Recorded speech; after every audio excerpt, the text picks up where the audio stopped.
y el ventrículo se queda contraído. Una vez que se cierran las válvulas sigmoideas, determina el fin de la sístole.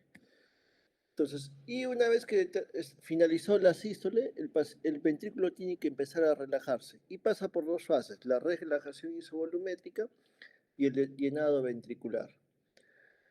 Cuando la fibra muscular, o sea, el ventrículo izquierdo, quedó contraído, pero todavía no hay cambio de forma, pero la fibra muscular ya se empieza a relajar, puede pasar lo siguiente. Acá está el corazón, el ventrículo izquierdo está contraído, está tanto cerrada la válvula sigmoidea como las válvulas auriculoventriculares.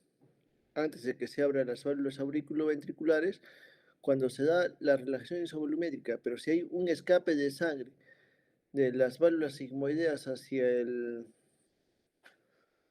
ventrículo, eso puede generar un soplo y son soplos de escape o de regurgitación, ¿ya?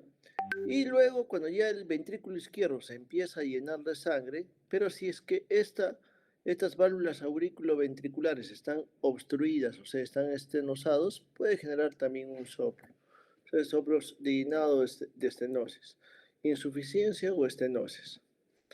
Y acá el representativo es el soplo de la estenosis mitral, ¿ya? Es de baja frecuencia, se ausculta mejor en el área de la punta, o sea, quinto espacio intercostal en la línea medio clavicular, mejor en la posición de pachón, en decúbito lateral izquierda, se escucha con mejor posición, con mejor intensidad del soplo, puede estar precedido de chasquido, que es lo que dijimos, que el segundo ruido es el cierre de las válvulas sigmoideas.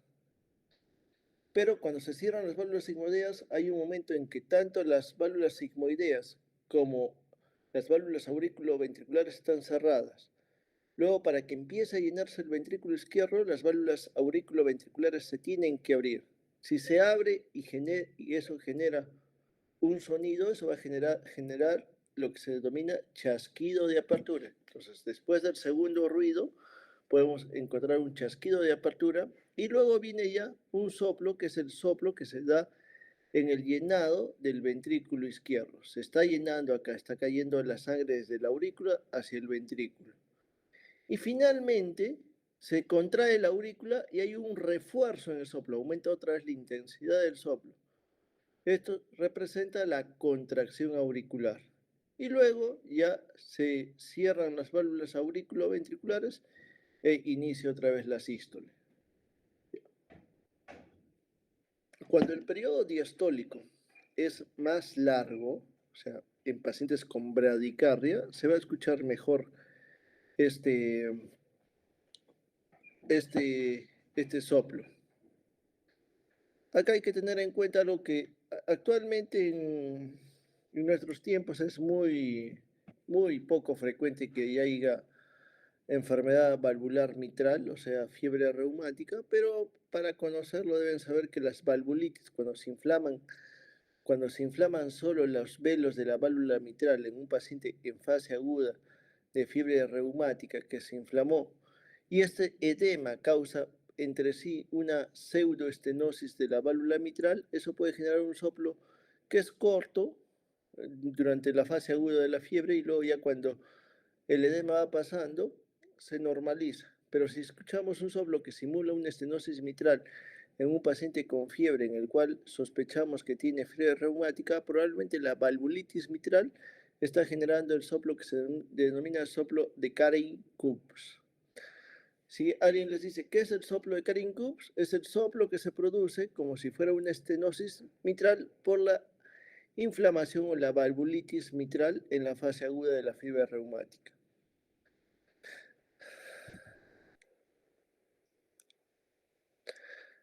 Criterios de gravedad, que los soplos se hacen más largos cuanto más severa es la estenosis y además el chasquido se pega más hacia el segundo ruido cardíaco.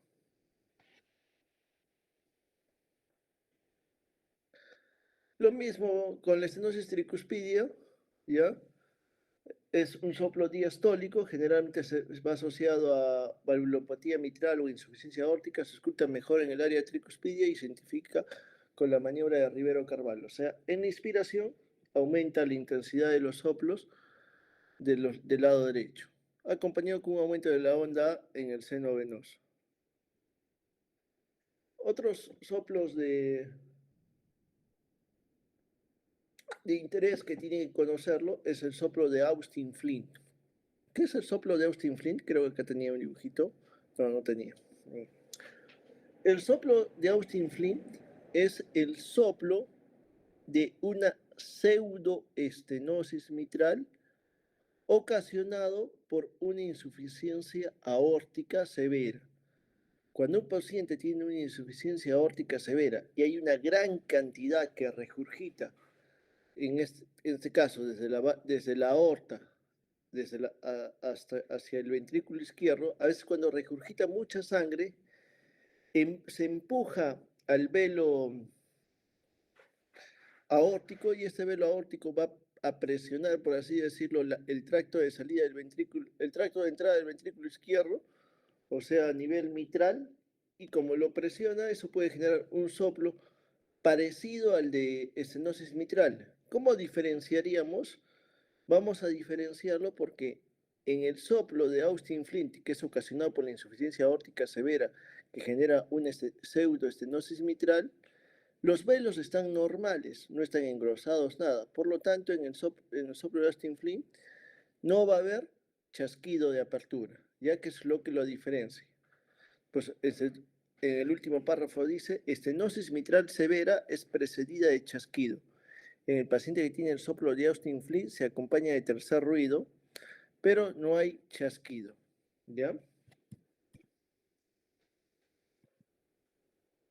El soplo de insuficiencia aórtica se escucha mejor en el foco aórtico accesorio, si irradia hacia la punta del corazón. En la leve es protodiastólico y en la severa y es holo. La insuficiencia aórtica aguda, el soplo de escape sigmoideo se acorta. El soplo de insuficiencia pulmonar generalmente son funcionales, secundarios a hipertensión pulmonar. Se oculta mejor en el segundo o tercer espacio intercostal pegado al esternón. Y el soplo de Graham-Still es aquel soplo que se da debido a la insuficiencia pulmonar que se produce en casos de estenosis mitral severa que haya generado hipertensión pulmonar. Entonces, si les preguntan qué es el soplo de Graham-Still, el soplo de Graham-Still es el soplo de insuficiencia pulmonar que se produce en casos de hipertensión pulmonar o a veces de estenosis mitral que ocasionó hipertensión pulmonar. La causa orgánica, o sea que el propio velo se malogre, es muy poco frecuente, usualmente es secundario o en casos graves ya es endocarditis, ¿no? Lo que debemos saber también acá, que el flujo sanguíneo normalmente es laminar, pero cuando ya hay una comunicación o hay una alteración, puede pasar este flujo laminar a ser un flujo turbulento. Y el flujo turbulento es lo que provoca en sí el soplo. Entonces, en las fases tempranas del DN ventricular, en la insuficiencia mitral o insuficiencia tricuspidia severa, el soplo diastólico por aumento de flujos a través de las válvulas normales o en la comunicación interventricular, la comunicación intraauricular o el ductus arterioso persistente. Acá tenemos un ejemplo de soplo continuo que es el soplo en maquinaria, que ocupa tanto la sístole como la diástole. En los casos con comunicación entre un sistema de alta con uno de baja presión, por ejemplo, en el ductus arterioso, más que todo, el ductus arterioso, algunas estenosis arteriales, va a generar un soplo en maquinaria, tanto en sístole como en diástole. Algo así, ¿no? Los soplos funcionales son consecuencias de alteraciones hemodinámicas sin alteraciones estructurales, o sea, anatómicas. Pueden ser secundario a daños anatómicos serios en estructuras distantes del lugar de producción del soplo. Muchas veces producen producción de daño y por tanto mal pronóstico. Los representativos es el soplo de Graham-Still o a veces el soplo de Austin Flint, ya que son soplos funcionales. Un soplo inocente es aquel soplo que son muy débiles, nunca más de 3/6, que se da en niños y en jóvenes de contextura delgada, se oculta mejor en el segundo espacio intercostal derecho, pegado. Son sistólicos de alta frecuencia, de tipo eyectivo en rombo, timbre musical pequeñito, que cambian de intensidad con los movimientos respiratorios, disminuyen con la inspiración profunda, generalmente se localizan en la base, se localizan, ocasionalmente pueden irradiarse a mesocardio y punta. En cambio, el frote pericárdico es un ruido áspero que se sobrepone a los ruidos normales, se debe al roce de las hojas inflamadas del pericardio, es como que ustedes tengan dos láminas de cuero y las dos láminas de cuero las junten y hagan que ambas rocen entre sí, ese sonidito que provocaría, eso es un frote, casi igual. Se puede auscultar en sístole y en diástole y el paciente en apnea sentado e inclinado hacia adelante. Se escucha mejor en el tercer espacio intercostal a la izquierda del esternón. ¿Ya? Y finalmente esto. Estas diapositivas se las voy a pasar a la delegada y cuando ustedes la revisen, en cada diapositiva hay, hay unas imágenes como estas, ¿ya? Y esos son sonidos. Por ejemplo, el soplo en maquinaria para que ustedes mismos escuchen.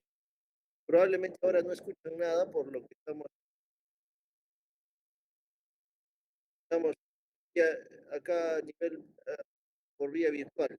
Cuando la tengan en la computadora, le dan play y van escuchando todos los soplos y van escuchando. Por ejemplo, hay, hay todos esos soplos, ¿no? Y ahí van a escuchar eso.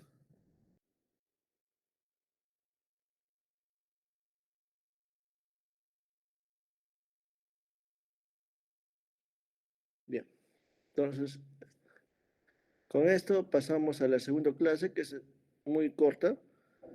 Para pasar a la segunda clase, ¿alguien tiene alguna pregunta?